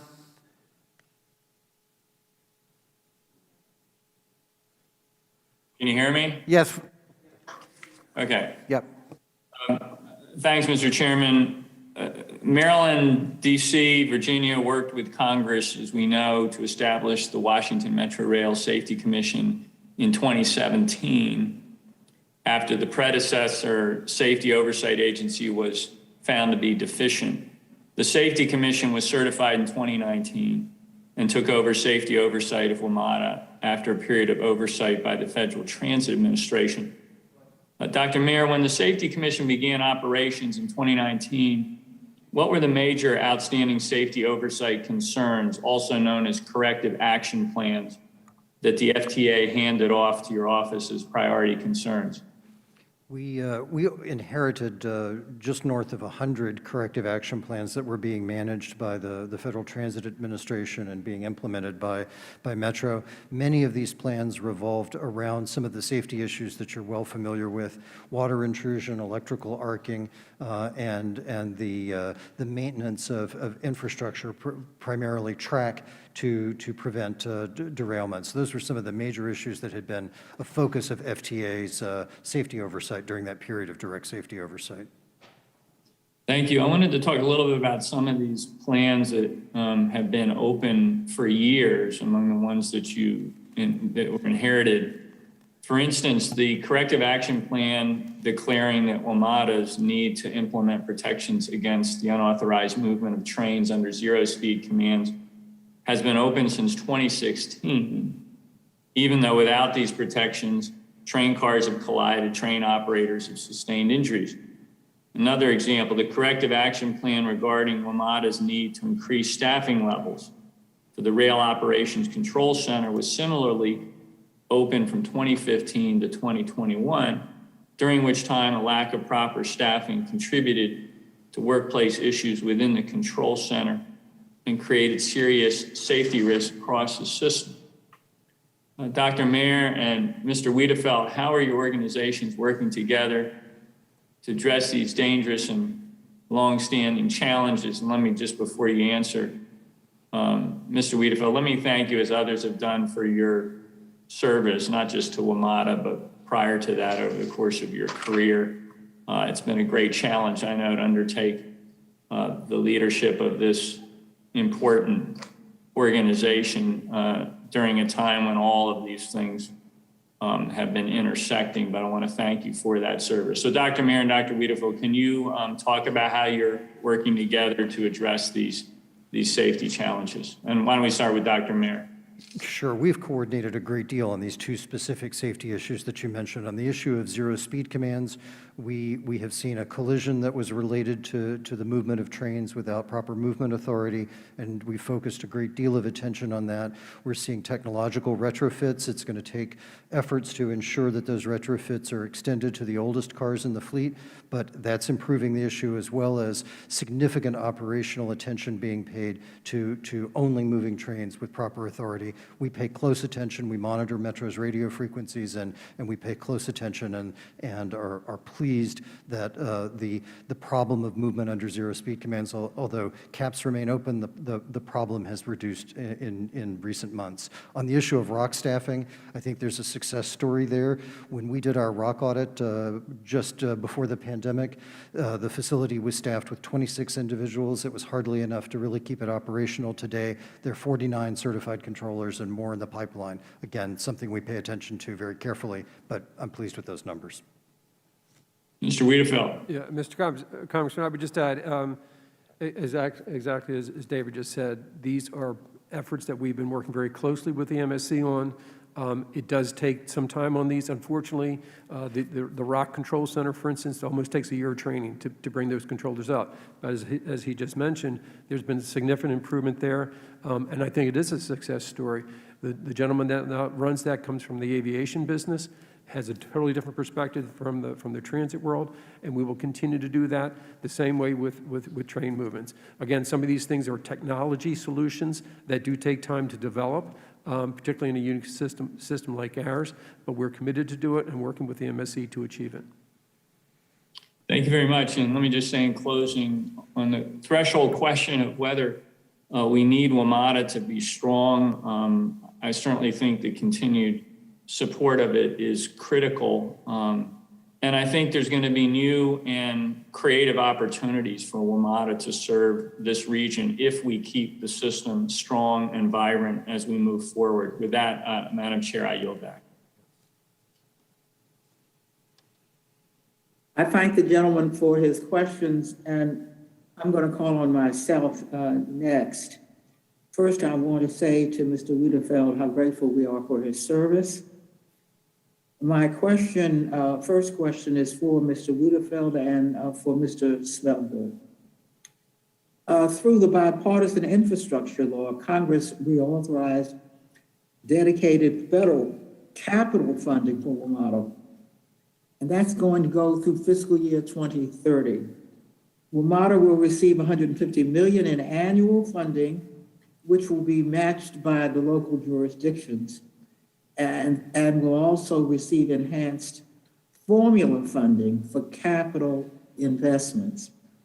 I want to know how the Washington region and Metro riders will feel the impact of this investment. So, Mr. Svedberg, how will Congress's investment in WMATA be used to improve the experience of riders on Metro buses and on Metro rail? Thank you, Congresswoman. Well, you see it every day. We have numerous platforms that have been totally revitalized. We have new lighting, we have new elevators, we have new escalators, we have new safety measures along the track itself. We have new systems in place that show when trains are when they're arriving, schedules. So the whole customer experience is changing. In that, and these are projects that have been delayed for decades now, but we're able to really get up to speed, and we're going to be seeing more and more of that. But also for us, from the board perspective, and I think the customer perspective, it's getting to the state of good repair. All those projects that you may not see that are vital to the safety and reliability of the system. It's not just the shiny new things you see at the stations. It's also the things you don't see, which are vitally important, and also the integration of bus at a lot of stations. You see new bus kiss and ride areas and other things, integrating and letting not only Metro bus, but also the local bus systems get to the Metro stations, and the integrating of all these systems. So these were funds that were vital to help do all of this work, and there's much more to come. Mr. Wiedefeld, what have you learned during your tenure as WMATA's general manager about ensuring riders feel the impact of their tax dollars in WMATA that you would share with your successor? Thank you, Congresswoman, and thank you for your support. What I believe that the new general manager will need to do, which is follow the board's lead and continue to focus on those things that matter the most to them, making their rides safe and convenient, communication, transparency on the issues that we do face, and then making some tough decisions of things that have to be addressed to make the longer vision of the agency successful. So I think that'll be a very large part of the new general manager's role. Mr. Sherrington, now I have a I have a chart I'd like to have on the screen. This chart shows, and this is also for Dr. Mayer. This chart shows that the regional and federal investment in WMATA has dramatically cut into the authority's backlog of essential and needed repairs, from 7.1 billion repair backlog in fiscal 2016 to a projected 1.2 billion backlog after this investment from the bipartisan infrastructure law. So, Mr. Charrington and Dr. Mara, will these investments allow Metro to improve its safety posture and find other efficiency that could save both dollars and lives? With Dr. Mayer. Sure, I'll start by saying that, Mr. Charrington. I haven't reviewed those numbers and projects in detail, but investment in the infrastructure of the Metro rail system is critical to bringing it back to a state of good repair and keeping it there, because those investments and that state of good repair prevents infrastructure-related derailments. It helps prevent water intrusion-related track fires, and it improves the safety of the system in general. Congresswoman, I want to thank you first for all your support to OIG. Our job would be to monitor, to audit, and to look at that funding and to see that it's appropriately gone to those particular areas. Thank you. I see my time has expired. Mr. Byer, you're recognized for 5 minutes.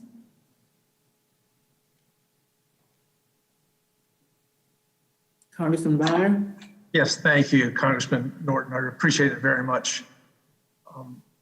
In August 2021, the Safety Commission stated that, quote, WMATA initially withheld some information required for this audit from the Safety Commission, made misleading statements regarding the Safety Commission's work at the timing of the 2019 Federal Transit Administration drug and alcohol audit, and initially didn't provide information related to Metro Transit Police Department officers. Dr. Mayer, can you please talk about this instance of WMATA withholding information and any other similar instances in which the Safety Commission has had issues accessing information, personnel, or facilities necessary to conduct its oversight? Sure, I'd be happy to. We conducted, like all other state safety oversight agencies, we conducted an audit of fitness for duty and specifically drug and alcohol programs. And initially, information was not provided to us on drug and alcohol testing for all of the employees subject to the program, specifically the Metro Transit Police Department employees. And that led to some protracted interactions between our two agencies until we ultimately issued a notice of noncompliance, and ultimately the records that we sought were provided, and we successfully, although with some delay, completed our audit. Thank you very much. And Mr. Wiedefeld, are these access issues something that WMATA would like to resolve with the Safety Commission? Are they resolved? If so, how? Yes, Congressman. Obviously, there are ones we want to resolve. Sometimes there is a difference of opinion on some of the requests for information, so we need to have that open dialogue on that. The one thing that I have stressed with the WMSC and what we've established with the OIG is a single point of contact, so that I can be aware, or the general manager can be aware of what is being requested and who can I turn to within our agency saying, where are we in delivering this? And unfortunately, sometimes I think that is we need to work on that part of it to make sure that things don't get addressed as quickly as they should be, and they do when I'm aware of them, to be frank. And that's what I think we need here, and it's something that we've established with the OIG's office to make sure when he has an issue, we get to it and we get back to them. And it is what it is, but we deal with it. So we need to create a strong relationship with the MSC to do the same thing. Thank you. And Mr. Charrington, Mr. Wiedefeld just brought you up. Your office has this longstanding oversight relationship with WMATA. What are some of your observations or recommendations on how WMATA and the Safety Commission might improve their collaborative working relationship? Yeah, thank you, Congressman. Communication is a two-way street. So it's not only that Metro has to provide it, it's also how it's sought and how it's asked for. I think with the Safety Commission and Metro management, a model much like ours with OIG, for instance, one single point of contact. Now, that doesn't always work, and I have to stress that in an investigation or in some audits, when one needs information quickly, one has to go directly to a source that might be low down in the staff. They need it immediately. They need it perhaps unfiltered from management, but certainly a focal point of contact.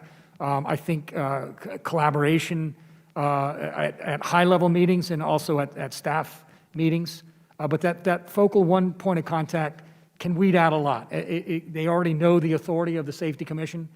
They have broad authority for personnel documents and systems. And also, I believe that the FTA's safety oversight on collaboration among all of the safety oversight organizations around the country will be fundamental in improving that communication. So thank you very much. And Chairman Smedberg, obviously we were thrilled when you moved from Alexandria City leadership to take over the board, a huge improvement in board leadership. But can you commit to us that the board will address all the recommendations that the FTA, the OIG, or Congress might have to improve this WMATA Safety Committee working relationship? Yes, Congressman. And to amplify, Chairman Conley mentioned earlier, we gave sort of high-level answers, but we now are getting regular updates from the general manager, in particular, our chief safety officer, the OIG, and others about these safety initiatives on a whole range of issues. So I wanted the committee to know that. Thank you very much. And Madam Chair, I yield back. The gentleman yields back. I recognize Congresswoman Katie Porter for 5 minutes. Thank you very much, Madam Chair. Mr. Wiederfeld, you've known about the defects on the 7000 series rail cars since 2017. And my understanding is that you have said that WMATA has been working with Kawasaki, the manufacturer of those defective rail cars, ever since. What actions has WMATA taken to hold Kawasaki accountable for the problems with the 7000 series rail cars? Congresswoman, the relationship between us and the Kawasaki is part of the NTSB investigation, and I believe the OIGs as well. So I cannot comment any further on that at this time because that is under investigation. It will lead to what it leads to, and then we will follow up in any manner that we have available to us at that time. So you're not going to you haven't taken any action. I just want to be clear. You haven't taken any actions and are not going to take any actions because at this time you're waiting on the NTSB? There's an open investigation by the NTSB as well as the OIG's office, and I believe the DOT, US DOT OIG's office. Okay, and so at this time, is your assertion that these rail cars are not defective? At this time, we have to wait till this investigation is completed, and we will determine. Mr. Wiederfeld, I want to be clear. You don't have to wait till the investigation is clear. You may be choosing to do that, but when something breaks, when something goes down, you can decide that you don't want to take that risk again as a matter of operational excellence, as a matter of commitment to passenger safety. If, when or if the NTSB or OIG decides that these rail cars are actually defective and actually cause an accident, if that happens, I would certainly hope you would be developing a plan. But there's no requirement that you wait. You could begin negotiations with Kawasaki in the meantime. I think there's two lines of thought here, and I may have been misunderstood some of the questions. We have taken actions basically to take the entire fleet down. That was something that we did from the safety perspective until we understood what the core issue driving the problem is. The issue of whether or not there's some contractual issue with Kawasaki, I believe that needs to come through the investigation so we know where we stand in any contractual, because that's where I thought you were heading with the first question, I apologize, that is there something contractually we can do? I think that needs to be the result of what we find through the investigation. That's what I meant by that. Kawasaki is supposed to provide failure analysis reports when it learned about the wheel set defects. Has it done that? And that is something that the OIG has investigated. I don't know if he wants to comment at this time or if he can comment at this time. Mr. Smedberg, do you want to comment? Well, Congresswoman, again, we're part of the investigation. The board is following this, very closely, and we're working, with the general manager and our chief safety officer to stay on top of it. But, again, we're under investigation by the NTSB, the OIG, DOT, and others. And I know I can amplify maybe a little bit of what Mr. Wiedefeld said. I know they're working very judiciously and quickly to get through a list of items to get to the root cause of the issue. I think that's what we're all waiting to see, what the actual root cause is. And I think that's really the real question here. All right, I just want to follow up one quickly. Mr. Wiedenfeld said that the entire fleet was taken offline. Was that temporary? They're back in use, is that correct? No, that was done in January, I believe, January 13th, so that we could focus on identifying the root cause. January 13th of what year? Just this last month.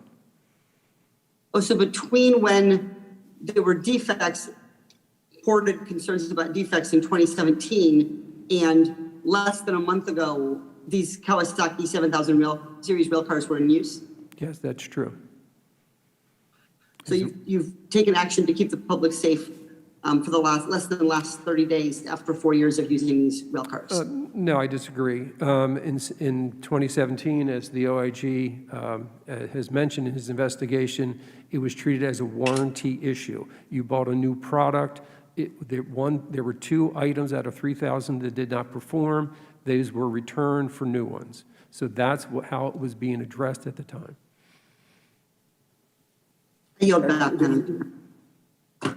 The gentlewoman yields back, and I recognize Congressman Brown, Anthony Brown, at this time. Thank you, Madam Chair. I'm in a makeshift area, but I want to thank you and Chairman Connolly for holding this important hearing. As it's been said by so many, WMATA plays an essential role in the National Capital Region.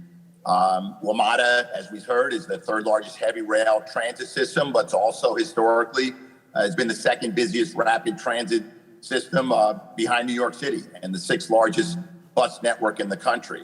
And it's essential to keeping our federal government working, with federal employees representing approximately 40% of Metro Rail's peak period customer base. Since I was elected to Congress, ensuring funding for WMATA and supporting its frontline transportation workers has been a top legislative priority. And that's why I introduced and worked with the Amalgamated Transit Union on the Public Transit Safety Program Improvement Act, which was included in the Infrastructure Investment and Jobs Act. And my bill ensures that frontline transit employees are at the negotiating table with management when establishing a public transportation agency safety plan. Having management, especially a general manager that works well with labor, is vital to the success of the operation and the transit system as a whole. So I want to commend Mr. Wiedefeld for the work he has done, especially in the last 2 years during the pandemic, fighting for COVID relief funding so that no frontline workers were furloughed and making sure that labor was part of the decision-making process. Mr. Wiedefeld, what can the next general manager do to continue to improve the relationship with WMATA's frontline workforce? And how can the next general manager successfully increase the communication between management and labor? Thank you, Congressman Brown. I believe transparency with labor and, as you mentioned, communication, but it's really transparency on some of the challenges that we face together and that we have to solve them together. It can't be management versus labor. And I believe, as we've shown during the pandemic, that is the approach we took. We basically went through both some of the health concerns, some of the operational concerns, the funding concerns, and said, look, we need to work with you to solve these. And I think the relationship we've created with President Jackson, for instance, in 689, and other present union leadership, whether it's police or bus, has shown that that is the model that works. And I would hope that the new general manager would continue that process. Thank you. Mr. Smedberg, you sit on the general manager search committee. How is the committee approaching the general manager search? And since there isn't a labor representative on the search committee, what factors are you looking for in a candidate to ensure a strong working relationship between the next general manager and labor? Thank you, Representative Brown. Well, we actually, we've started a national search, as you're probably aware. The executive committee of the board will serve as the search committee. We instructed the recruiter recently, he and one of the executive vice president of human capital and business operations at WMATA recently sat down with all the leaders of the various unions of WMATA, and they were our first interviews. So that process has already begun, and I think they had very, very positive conversations with those folks. In fact, I'll be getting a readout on Friday morning. But I know labor, the feedback back from the representatives is that it was a very positive exchange, and they were very pleased that we reached out to them. Mr. Smedberg, thank you for your response, and I certainly ask that in your search you continue to look for someone who is willing to work in good faith and a good faith effort with labor, as did Mr. Wiedefeld, to improve WMATA and to keep the system running smoothly. And let me just conclude my remarks by saying job well done, Mr. Wiedefeld. And Marilyn trained you well. You took your experience, your talent, and your passion for public service in the transportation sector, and you made a tremendous difference at WMATA. So I thank you, I commend you, and I wish you Godspeed in your next endeavor. I yield back, Madam Chair. Thanks, sir. The gentleman yields back. I recognize Mr. Trone for 5 minutes. Thank you very much, Congresswoman Norton, and thank you to Chairman Conley for holding this really important hearing. You know, so many of our constituents, rely on WMATA, and I'd like to first start off by congratulating Mr. Wiedefeld on a long and a very successful career, and thank him for his many countless hours. And sometimes it's difficult to be recognized for the tremendous hard work and dedication that people like Mr. Wiedefeld and so many others put in. And we just like to put in a positive and say thank you very much and hope you would enjoy your retirement. Thanks, sir. As far as the witnesses today, what I'm struck by is the deficit. And as a business person that's in the retail business, if I was struck with a 78% drop in my customer count, which is what your ridership is, your customers have declined 78% from pre-pandemic. And then we think about the future, and we think about what's going to happen with telework. And we know that's only going up, up, up. With the broadband bill and the infrastructure package, we're going to see less and less folks moving to urban America and perhaps more going to rural where they can telework, which means ridership not coming back. We also see the challenges in Washington uniquely with what happened on Insurrection Day. That has scared away, rightfully so many tourists that are no longer in DC, and also the legions of workers that were here to work with Congress, to work with the regulatory agencies. Now are also not here. And part of it's the violence on Insurrection Day and the threat of other days of potential violence that might uniquely hit the Capitol and not other cities. So a lot of that is pretty glum as we think about how you project to get to fix your profit and loss statement. So could you just take a quick look at your deficit you project in 2024 and give us an idea how you see how that possibly, with this type of catastrophe, it's really mission impossible, turning this around from a financial standpoint. And we may have to accept that it's going to be a consistent money loser and a big money loser for decades and decades, but necessary to have our capital shown in the best way it can, and also get the legions of federal workers, 40% you mentioned, to and from their place of work. So just walk me through the P&L statement. How are you going to fix that 2024?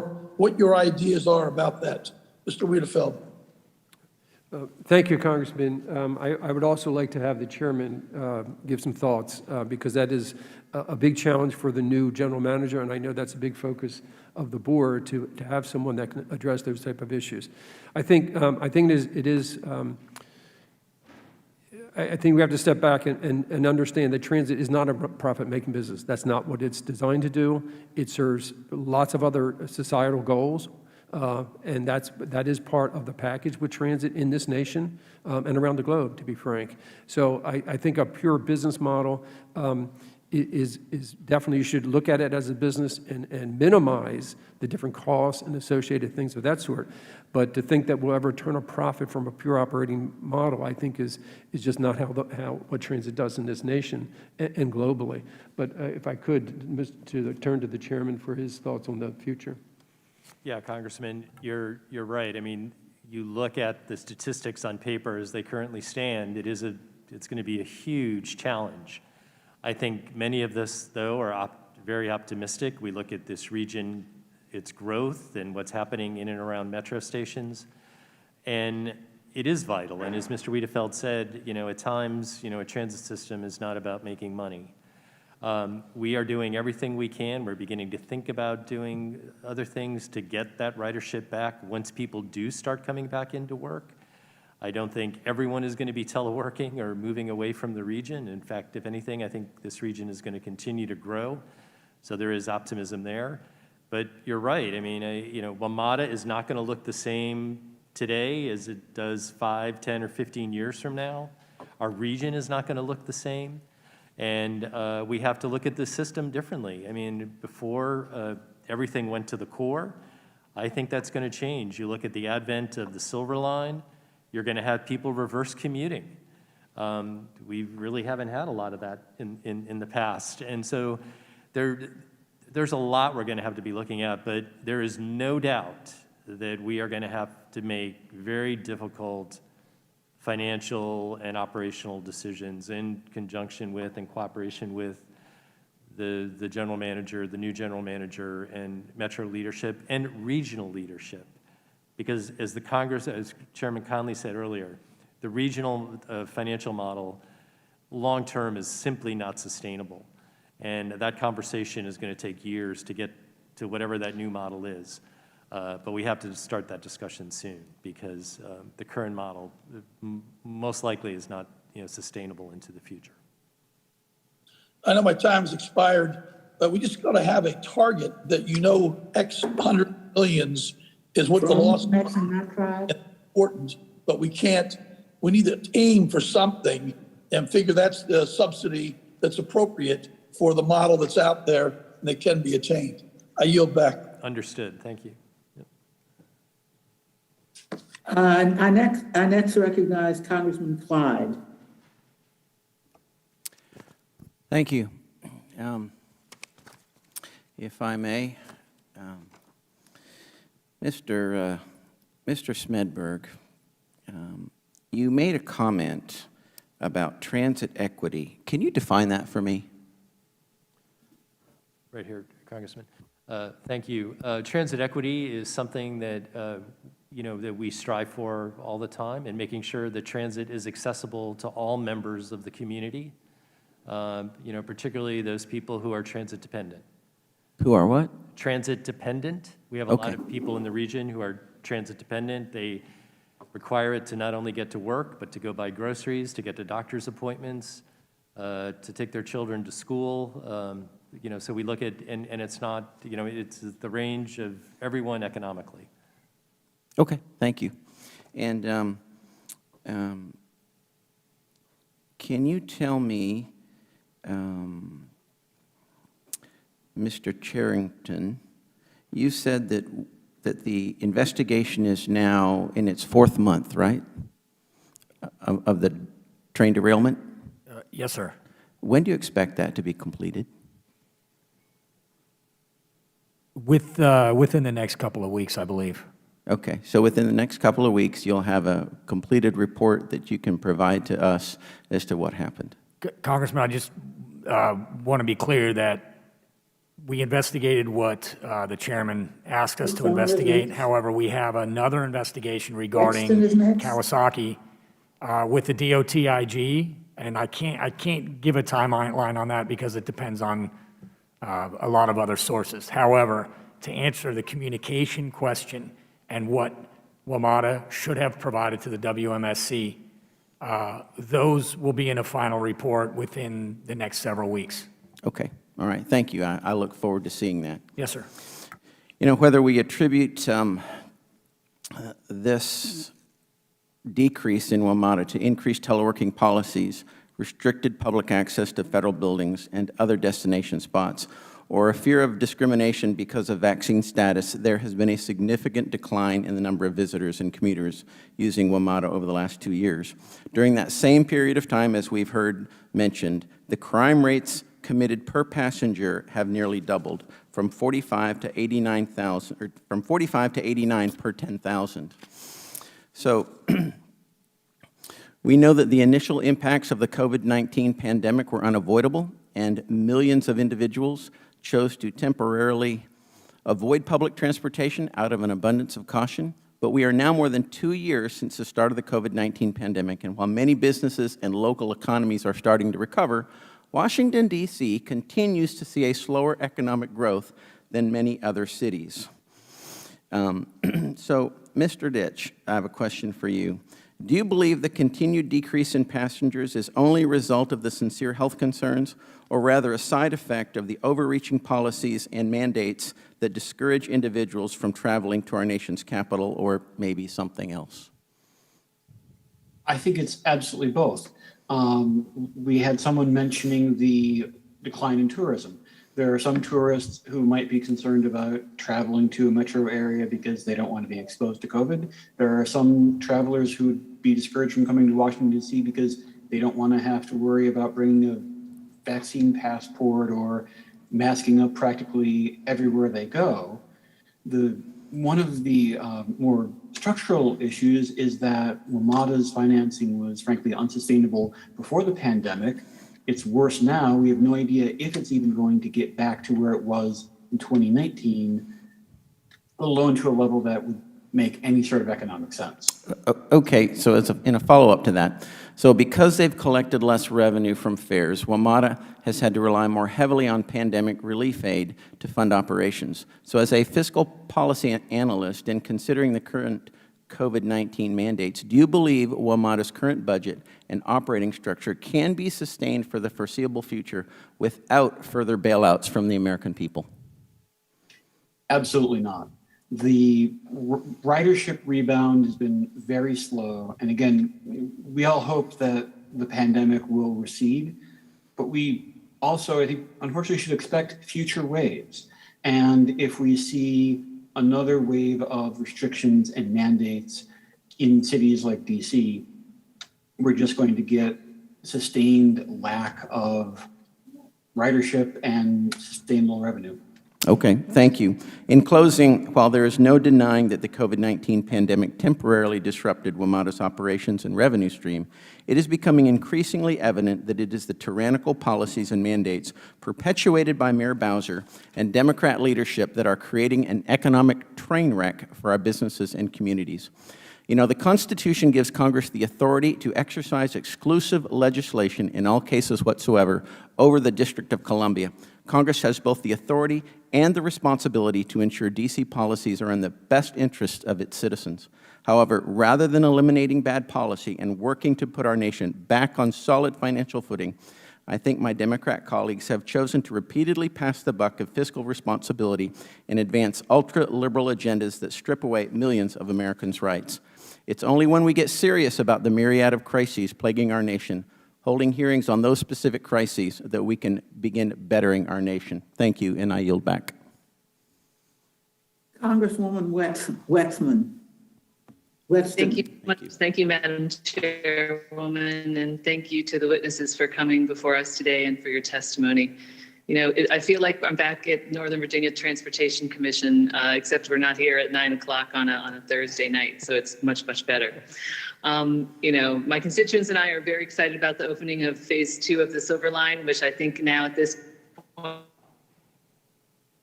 is imminent. It's going to be a huge benefit for us in Loudoun County and in Western Fairfax to get to their jobs in Reston. So it's going to be a lot more fun, you know, to be able to ride it soon, and I'm really looking forward to it. Mr. Wiedefeld, what are the final steps that have to be accomplished in order to be able to open the Silver Line to passengers this year? Yeah, thank you, Congresswoman. We're finalizing the review of the project. As you know, the Airports Authority has built that project. In the very near future, in effect, we will take that project over and start to ramp up, in effect, a dry run of service for roughly 3 months. So we are hoping to have that system open in the very near future. And do you anticipate that the 7,000 series investigation will impact the phase 2 opening date or subsequent Silver Line operations? It will not. Again, in the scale of this system that we have, you know, it's relatively small, and in terms of the impact, in terms of the distance and the vehicles needed to support it. So I do not see any issue there. I understand that you're going to be leaving in about 6 months. Do you anticipate that the phase 2 of the Silver Line will be open to passengers before you leave? That is my goal.